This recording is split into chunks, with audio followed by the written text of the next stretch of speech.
Hello, Tottenham supporters. Before we jump into today's exciting updates about our beloved Spurs, I need your help to reach a major milestone, 2,000 subscribers. If you love staying updated with all things Tottenham, hit that subscribe button now. And don't just stop there, stick around until the end, because you won't want to miss any of this. Pedro Porro has established himself as one of the most highly rated right-backs in European football and now finds himself at the center of a major transfer move by Bayern Munich. With Vincent Kompany taking over as manager of the German Giants, the Spaniard has become one of the club's top targets for the upcoming season.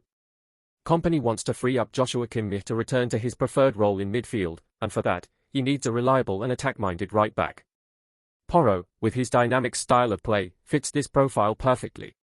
Bayern's board believes that signing him would not only provide defensive solidity but also a significant technical boost in attack, especially for the high-stakes matches in the Champions League. At 25, Pedro Porro has been turning heads since his arrival at Tottenham. In the Premier League, he has stood out for his consistency, tactical intelligence, and attacking drive. His solid performances have made him a key figure in the London side, known for his ability to stretch the pitch, deliver dangerous crosses and offer constant support in the final third. His game-reading ability and physical endurance have made him one of the most complete fullbacks in English football. Bayern sees in Porro not just a replacement for Pavard, but a player who can significantly elevate the team's right flank in terms of pace and attacking threat. The Bayern hierarchy understands that acquiring Porro is more than just filling a gap, it's a strategic investment in a wider squad revamp and modernization project.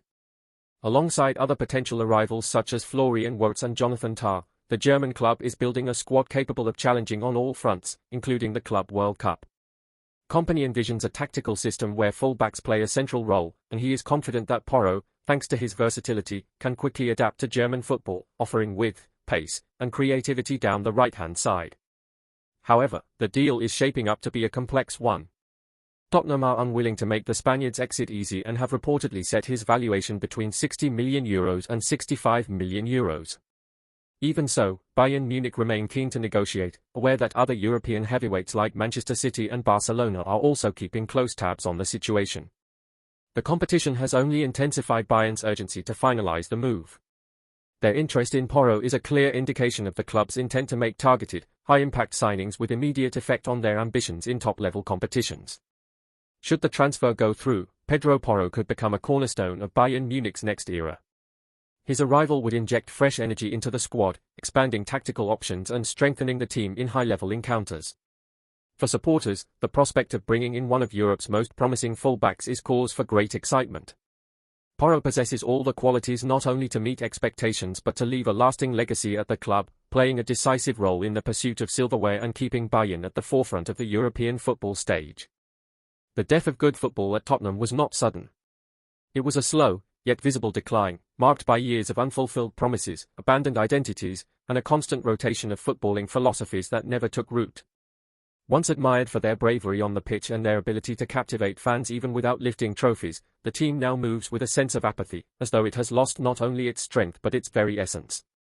The football that was once defined by fluidity, intensity, and verticality, with quick transitions, intricate combinations, and a clear attacking identity, has now devolved into a display of sideways passing, uninspired decisions, and soulless movement.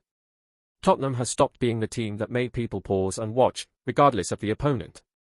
Today, their matches are met with indifference, even by their own supporters, who gradually swap enthusiasm for quiet resignation. This isn't just about failing to win. Tottenham's beauty always went beyond trophies. It was about how they played, the risks they took even against the Giants, and the passion they brought to the game. Now, what we see is a team devoid of creative breath, unable to take control of matches, and entirely lacking in spirit. Matches feel scripted not to lose, rather than play to win. The stands no longer sing with the same fervor, eyes no longer shine with anticipation, and smiles only emerge when the final whistle blows without disappointment. With each passing season, the hope of seeing that dazzling, enchanting football return feels further away. What's left is a functional, predictable side, executing the game as a chore rather than an art form. And the saddest part is that this has started to feel normal for the club, as if the lost sparkle was just a disposable detail. The death of good football at Tottenham is, above all, an open wound in the memory of those who once believed that football could be beautiful, even without silverware. Now, what remains is a silent mourning, as the club fumbles through confused projects and questionable decisions, in search of a spark that might one day reignite everything Tottenham football once stood for. What makes this downfall even more poignant is the contrast with the club's recent past. Not so long ago, Tottenham stood as a symbol of progressive football, challenging the status quo of English and European giants with ambition and flair. The memories of bold attacking play, of fearless pressing, of matches that felt alive with emotion, still linger in the minds of fans. But as the years passed and managerial visions became increasingly short-sighted or contradictory, the club lost its identity in the process. Rather than building on a style that once inspired admiration across the footballing world, Spurs fell into a cycle of chasing quick fixes, often at the cost of cohesion and long-term planning. The result has been a team stripped of purpose, seemingly more concerned with avoiding risk than pursuing glory. Off the pitch, the atmosphere has shifted as well. Where once there was a palpable connection between the club and its supporters, a shared belief in an idea, a dream, now there's a growing sense of disconnect. The boardroom decisions feel distant and detached, more focused on image and commercial appeal than restoring a footballing philosophy that resonated so deeply.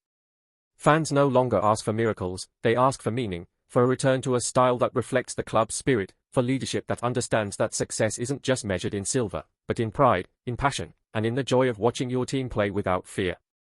Until that vision is reclaimed, the silence in the stands will grow louder, and the legacy of what Tottenham once was will continue to fade in the shadow of what it has become. Before we jump in, I need your help to hit a huge milestone, reaching 2,000 subscribers. If you're enjoying the content, smash that subscribe button and turn on the notification bell to stay connected. It's free, it's quick, and it helps the channel grow massively. Let's make this journey together. Now, let's get into it. As the echoes of past glories fade into the distance, Tottenham fans are left questioning, what happened to the vibrant, fearless football that once made their team a joy to watch? With each passing season, the gap between the promise of the club's potential and the reality on the pitch seems to widen. The frustration is palpable, as supporters wonder if the days of thrilling, attacking football are truly behind them. They once believed that with the right leadership, their beloved Spurs could return to the heights they once flirted with. But as the team stagnates, the question now is not just about how to fix the squad, but how to reignite the passion, the identity, and the heart of the club that once made them so proud. So, what do the fans think? What does the future hold for Tottenham Hotspur if the current trend continues?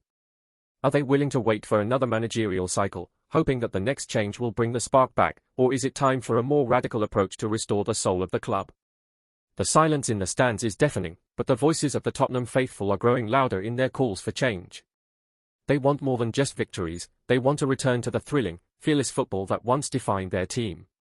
Do they still believe in the vision that made Tottenham great, or has the dream been lost forever? The fans are the heart of the club, and their opinions will ultimately shape whether the club can reclaim its lost identity, or whether it will fade into mediocrity. Stay in the loop with the hottest Tottenham updates every single day. Hit that subscribe button and give us a like to unlock exclusive content and never miss a beat. Got something to say about this news? Drop your thoughts in the comments, your voice matters to the entire Tottenham family. Don't forget to join us for the next video, we'll see you there.